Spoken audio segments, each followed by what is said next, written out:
Hello and welcome to the latest BVCA podcast, the LGBTQ plus community within the private capital industry. I'm Nat Whiley, Head of Industry Development at the BVCA, and I also lead on the internal working group for diversity, equity and inclusion.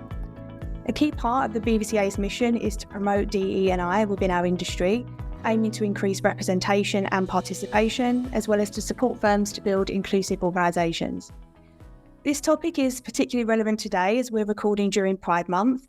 It gets organisations and individuals thinking about community, supporting the community, not just within Pride Month, but all year round. So naturally, we'll be looking at how firms can build inclusive cultures and therefore how individuals can come to the workplace feeling like their authentic selves. So on that note, I'll hand over to my colleague Jordan Crossfield, who can kick off some introductions with our guests. Thank you, Nat. I'm Jordan. I'm the Industry Development Manager at the BVCA, and I'm going to be leading this conversation. I'm going to pass on to my two guests. Simon, would you like to introduce yourself? Hello there. I'm Simon Blakey. I have been an angel investor since 2000. More recently, I've chaired the investment committee of Playfair Capital, a pre-seed and seed stage fund based in London. Great to be here. Thank you, Simon. And Morten? Yeah, my name is Morten Siggaard, and I'm a principal in the investment team at Cinven, a large cap private equity firm. And I've been there for 6 years, and I am very passionate about this topic, so very happy to be here. Great. And it's great to have you both on this call. Thank you very much for the time. Simon, let's start with you. Could you talk a little bit about the changes you've seen in the industry, how the landscape's changed from the LGBTQ plus perspective, and just give a few reflections on that? Yes, of course. Very happy to, because it's been quite a journey. I came out originally in my teenage years in the late 80s and did a series of jobs where I was very much open and comfortable being out in the 1990s. I started doing angel investing, though, quite seriously in 2000, had a real shock to the system because most of the people who were in the industry were male, 40s, 50s, white, married, kids, played a lot of golf. And here I was in my kind of mid-20s, gay, and none of the other things applied. And of course, we didn't have LinkedIn or email inbound, for it was a much more disparate funding landscape. And so it was very much done through the networks you built. And so having been out in my previous career, I found I always was forced back into the closet again at that stage, because I needed to build those relationships. And if we put it in context here, it was a different time. Rupert Street was the first gay bar with plate glass windows. That had only opened in 96, 97, or somewhere back then. People weren't nearly as inclusive as I think they are now. But it did very much stop me from showing my full authentic self in the workplace. And it certainly was a challenge. It wasn't a stress as such, but it certainly didn't allow me to be my full whole self with my work colleagues. And that very much continued. And people did get to know, but it was very quiet and it wasn't talked about. The real change happened was when I wrote a blog post about the changes within the industry. And I mentioned that I was gay and it was great to see more gay investors and gay entrepreneurs. And I got a text message from an entrepreneur I'd invested in and actually had been invested in for well over 10 years, saying to me, "Thank you very much for your post. You're probably not aware, but I've been with my partner for over 15 years. I actually got a lot of abuse during the time that you were invested into the business and caused me severe mental stress. But oddly, I didn't know about it and I wasn't able to help." And I think so much of what we do as investors is not just about, here are the metrics you need to hit for the next funding round. It's recognizing that the job of an entrepreneur is incredibly tough and incredibly isolating. We as investors have to be there as a support mechanism for them when they can't speak to their family or their employees about the stresses that they are going through. And at that stage, I really had a fundamental change in the way I thought about being gay within this industry and decided to become much more open, vocal, and honest about who I actually was. Thank you, Simon. And do you think that since then, people have reacted positively to you? How have your interactions since that moment kind of come to fruition? Have people come to you and talked about that a bit more, or was it that isolated incident and people just accept and that's just it is? Or do people come to you and say, oh, well, there's a trailblazer because you were so open back then? The last thing I would say is I'm a trailblazer, but in Playfair, I got approached by a junior member staff saying it's really good to see an open, an honest, out gay man in a senior position within our firm, because I feel as though I need to see those role models within the venture capital industry. Equally as well, I think I can be more authentic and honest with people who may not necessarily be gay, but are open and honest and authentic about the challenges that I've had to deal with in my personal life. Because a lot of what I deal with is about the non-work stuff that entrepreneurs need to have a sounding board for. And I can now be much more authentic in my response to those challenges that the founders I back are facing. Great, thanks so much, Simon. Morten, have you got any thoughts on that, about how your journey's been in your firm and other firms that you've been in, and how you've got to the point that you're at today? Yeah, no, I would echo very much what was just being said around the industry maybe not being as inclusive and as diverse as some other industries. So definitely also in private equity and large cap private equity, when I joined my current firm, I felt a bit on my own. And I think it's important to recognize that and start talking about it, because else we won't make any change. And many studies find how being your true self and being out at work really drives better performance in many areas. So you feel more psychological safety, you feel more empowered, you feel more able to take creative risks and be open with your ideas. And all that, diversity is really what brings better decision making in the end. So there is a really good factual and professional reason for also being able to bring your true self to work. Yeah, and I think you both hit a really good point there, that you don't have to be LGBTQ plus for that to benefit you. It's about being able to be your true self, and that shines through in so many different ways. And I think that then, even if it's subliminal, that role that you take as a role model kind of spreads, and people see that not just in their sexual or gender identity, but in so many different ways. So I think that's such a key point. Talking about being out within your firms, the importance of inclusivity and how the firm approaches that. Should we talk a little bit about how awareness and representation, and how important representation is, but seen from your firm? What's the kind of support that you've received in your firm currently or in the past? And what do you think are some of the top tips really for what a firm can do? Things like inclusive language, policy, networks. Yeah, well, I think, of course, numbers play a role here. So if you are a small firm, you will inherently have a smaller community in terms of the total population. And I came from a large American consulting firm before, where there were a network within the firm of 500 plus people. So there we had a large network, and it was very ingrained in the DNA of the firm to be very focused on diversity and inclusion, and to drive that. So when I joined Cinven, of course, that's a much smaller firm and a different industry. And we needed to, I think, try and build something a bit from scratch when I joined. And it started with senior management plays a big role here. So we got a senior partner to chair the employee resource group that we had within the LGBT plus community. We called it the Rainbow Alliance. So that was our internal name for our network. And by having a senior partner chair that, it sends a signal to the rest of the firm that it's important, and that it's something that they want to focus on, not only in terms of commitment and time, but also in terms of the seniority, putting it on the agenda. So I think that's important that you have that. Then on the contrary, I think a lot of the energy and initiatives need also to be brought bottom up. So kind of a grassroots approach, because a non-LGBT plus individual in a senior role in private equity may not know what challenges we face or what kind of initiatives that would be good to do. So it needs to be a collaboration, I think, from a grassroots movement to senior buy-in.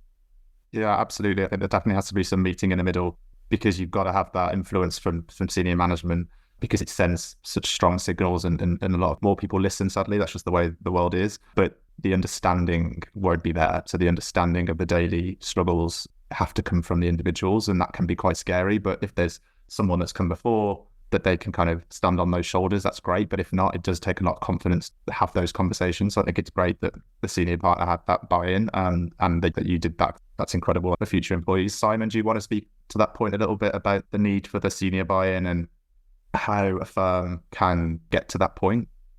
Yeah, I actually compare it a little bit to what is quite recognized now within the venture capital industry about the lack of funding that goes to female entrepreneurs. And this has gone from something that wasn't really talked about, I would say, 5-8 years ago, to something that actually is ingrained in most of the discussions that we have internally about the organization as a whole. And I think talking about this more starts ingraining that way of thinking into our overall view of how we position ourselves as a firm within the ecosystem. The classic actually is I'm on the board of Cambridge Angels, which is a group of exited entrepreneurs. And I recently updated the website, and we agreed to update the website to ensure that we made a specific point about that we encourage diversity and inclusion both within our membership group and within the founders who pitch to us. It's about ensuring that the discussion is there consistently within an organization. I think Morten made a very good point that we need allies. We do not need people to be LGBTQ plus in order to be a champion of those discussions. Anyone can do it, but it's important that it is a continuing discussion and it's a continuing part of the dialogue that we have. I think we can all agree it's not on that individual to give that advice, that the kind of people that the LGBTQ plus people that are maybe new to the organization need to have some kind of, it's not just the support, but it's also that it's the voice as well to carry it through to other people, because it's not just on that individual to make that change. It has to have velocity from behind, from up in senior roles. Nat, is there anything from your perspective that you wanted to add to that? Yeah, I suppose speaking from an internal working group perspective, I definitely agree with both Morten and Simon's points on those with lived experiences can't be the sole champions. Of course, you need that advice because they're the ones living it, but ultimately you need buy-in from top down. At the BVCA, the working group was requested by employees and was very much supported and is now championed across senior leadership right across the organisation. And ultimately, it doesn't just create employee engagement and you know that sense of inclusivity. It's also showing the wider stakeholders, potential talent coming into the organisation, and I suppose in this industry, potential investee businesses, we understand diversity, equity and inclusion because we champion it and we're also living it. So it's about showing that you're an inclusive organisation outwardly as well as inside. I think that's important. Yeah, and just on that point, should we talk a little bit about portfolio companies? Do you think this is open to all? How important is it to get that right as well? So not just within your own firm, but when it comes to portfolio companies, you've got to set that message as well. So Morten, is there any thoughts on that? I think that's a very important point because as an investor and as an ultimate owner of a large portfolio of companies, we can influence a lot of people, right? So we have probably 100,000 plus employees across our portfolio companies. And what we have tried and what actually worked very well was to get together all the portfolio companies. And very recently, actually, a few weeks ago, we got together all our American portfolio companies and brought them into the Cinven New York office to talk about LGBT+, the role we play in driving this forward. So every portfolio company participated in this and sent 1 or 2 representatives across different functionalities and across different seniorities And we got together and we had some external speakers come in and talk about some of the research that is proving how more diverse team makes better decisions and how this can drive performance and improved business performance. But also we got together in a roundtable and discussed, okay, this software company from North Carolina is doing this, and this medtech company from New York is doing something else. And then they shared across the portfolio what they're doing in terms of best practices, what kind of challenges they faced, and all this. So this was a very good forum to really improve for a lot of people across our portfolio. And I think that worked very well.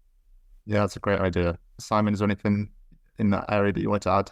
I think really leading the way, and I'm definitely taking some notes from this, and I'm sure the British Venture Capital Association is as well, because we don't all need to operate in a vacuum when it comes to diversity and inclusion. And I think we should be promoting and sharing best practice throughout the industry and ensure that it becomes ingrained in all firms. Absolutely, yeah. I think that's a super important point.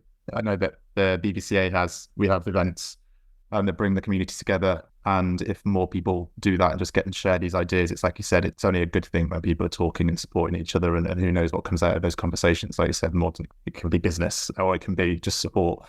You mentioned research, Morten, just then. It's keen to explore data and metrics and something that is quite a new area at the moment. We don't tend to record from a DEI perspective LGBTQ plus metrics or data. Should we talk a little bit about the importance of that and which direction we think that's going in? Morten, do you want to start? Internally at Cinven, we track a range of diversity metrics. And of course, I think the first wave has probably been female representation, especially across our investment team, our deal team. We have focused on bringing up that ratio. That was a key focus. We then started also to track LGBT plus representation and across the firm and in the deal teams. And mainly because I think we believe that if you want to improve something and make better decisions, you need to have the right background and the right data to do so. And based on that data, you can then try and improve it. So we do that internally at Cinven, but we are also asking all our portfolio companies to provide the same data. So on a quarterly basis, reporting basis, they will report in the representation of LGBT plus individuals at a board level, at a senior management level across the firms. And that is, again, to drive improved decision-making around this and have a focus around when you think about a recruitment process, are we being biased or are we open? Are we doing enough to try and get diverse talent? And when we have the talent, do we have a good retention? And do we not lose out on the talent, which I think is really important. I had a question, Morten. You mentioned Cinven are ahead with this in terms of the metrics that you're tracking. At what level do you track? For people listening in and they're thinking about how do I go about tracking community, what questions are you asking from workforce and the portfolio companies? Yeah, I mean, there is, of course, a privacy and ethics perspective to this that we need to be quite observant about. And of course, that's important to follow the rules around. And I'm not an HR legal expert on this, but there are, of course, some data privacy things that we need to take into account. But I think for us, at least at Cinven, I think it is more in terms of you optionally can pick your sexual orientation. And then there may be some people that don't do that, but then at least you get some data that you can start with and try to improve from. Yeah, and I think you've got to get the ball starting to roll somehow. And we've talked about it before, but it's about awareness and representation and visibility. Once people start talking about these things, then more people are going to disclose and be more comfortable because they can see where it's going and what the need is for. Simon, is there any thoughts on the whole collection of data metrics in that area? I think at the earlier stage of the life cycles when we're investing at the pre-seed, seed levels where actually teams tend to be tiny and reporting seems to be far less to the funders, we don't collect that level of detail on any metrics, really. We are quite deliberately light touch in our requirements for reporting from the organizations, because generally entrepreneurs have a lot of things to consider. But I think it's a really important fact here that you brought up earlier, that we're in a battle here as a venture capital firm for the best talent. We want to back the best talent within the industry. Capital is not the rate limiting factor, I think, for the best companies. And the best companies and the best entrepreneurs are going to want to go to capital providers who most represent their values and most represent and are in tune with the workforce that they have and will be hiring in the future. So I think in order to stay relevant to the entrepreneurs of today, it's so important that we show from all our communication, from the support that we give to the entrepreneurs, that diversity and inclusion is ingrained into the way that we actually think and work. Yeah, I think that's a really valid point. I think that goes back to what Nat said at the start, and it's for something for our members to take away and to really think about, is that support needs to be there all year round. It's really great that there's initiatives that are pushed and are very visible during June. That's one excuse to do those things, but that has to embed throughout the rest of the year, because it does attract recruitment, and it is a good thing. People will continue to scrutinize organizations more and more when they're joining, and I think that support has to be there all year round. And it can't just be performative, because that's when it gets into dangerous ground. Nat, is there anything else that you wanted to add on that? I thought Simon raised a good point in that data is obviously a great way to measure success and growth in terms of representation in the industry, and it is something that the BVCA do all year round. We gather data on DE&I. The LGBTQ plus community we haven't gathered data on, because obviously we're relying on firms to gather that data. But we're starting to ask the question of, okay, what are you asking, so that we can start to understand. But where it's not always feasible, to Simon's point, especially if you're a venture firm, you've got many, many businesses in your portfolio. Entrepreneurs are hectically busy and you can't get that information, or perhaps they're small in terms of workforce. It's about showing that you are inclusive in other ways. So you don't have to just have that data. It's your messaging. It's your relationship building. I think that's a good point. Yeah, great. Thank you, Nat. And just speaking from personal perspective, we've all had struggles that we've had to get through in our lives, especially if you identify the LGBTQ+. You are swimming against the tide and inevitably have to be more independent and to really kind of have that strength. This is a question to Morten and Simon. What do you think that does to a person in terms of character building, and how do you think that can then be applied within their role, in their daily role? Simon, do you want to speak to that point? Yeah, it's a really good question, Jordan. I think as LGBTQ, I think I did, and a lot of people struggle with their identity, and as they're growing up and come to the realization that they might have a slightly different life and might be less mainstream than others. Certainly from my personal experience, I think it did help me become quite independent. It certainly helped me follow my own judgment, to forge my own path. I started investing in my mid-20s. I fortunately had some early successes. I sometimes look back and go, would I have actually been doing this if I hadn't been LGBT, if I hadn't had that confidence that being LGBT had given me to actually do my own thing? And I think that's me as an investor, but also entrepreneurs. And I've invested in quite a few LGBT entrepreneurs. I think sometimes it does give you that independence and that confidence because of what you've been through to do things differently, go against the mainstream. And from an investor standpoint, let's face it, if you do the same as everyone else, you're going to get the same returns as everyone else. So you sometimes have to have the strength of opinion to go, no, I believe in this and I'm not prepared to follow the herd and go my own way. I'm sure, I've always got some other things to add to that. But for me, I I think net as a both as an individual and investor, I am very pleased to be a gay man in this environment, and I'm very pleased to see the positive measures that have happened since I started all that time ago. Good to hear it. Morten, any thoughts on that? I think it was well put by Simon there, bringing a bit more diverse thinking, a bit more innovation, but also, being able to go through some hard times and stuff.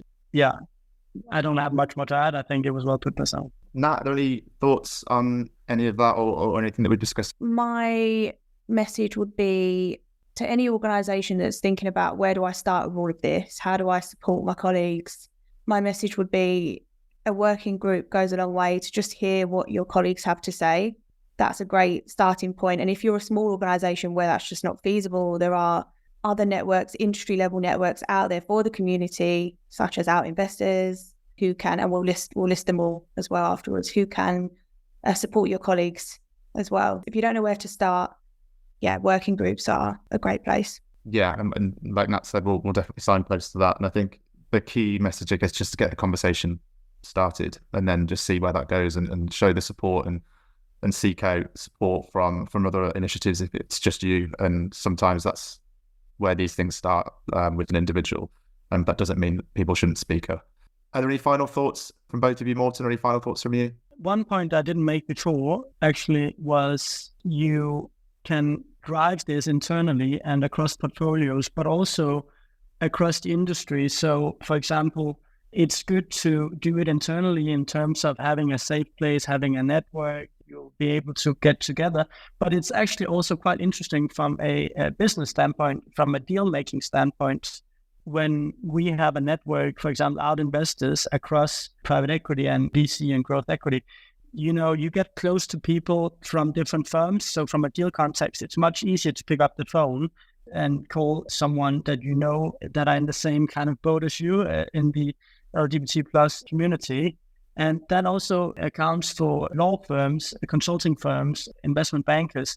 In my network, I think some of the best, insights to a deal coming up, maybe it's early stage, pre-processed deal work, I can pick up the phone to some of these key advisors because I have a different relationship and a different angle. And in that way, you can actually use the LGBT plus community to your benefit, but also from a business point of view. And just talking about networks, would be remiss if we didn't mention that the BVCA is holding their LGBTQ plus breakfast reception on the 25th of June at the Haymarket Hotel, which is complimentary for members. So if anyone is interested, we'll put the link on the description of the podcast. Well, thank you very much for both of your time. That was super insightful, and I hope that helps people that are listening. If anyone is listening and wants to contact the BVCA, please do drop us a line. Again, we'll put the link in the description. And Nat, do you want to summarise and any final thoughts? Final thoughts are, as Jordan said, please do reach out to us if you want to carry on the conversation. Jordan and I are very happy to talk about this endlessly. So on that note, thank you very much for listening.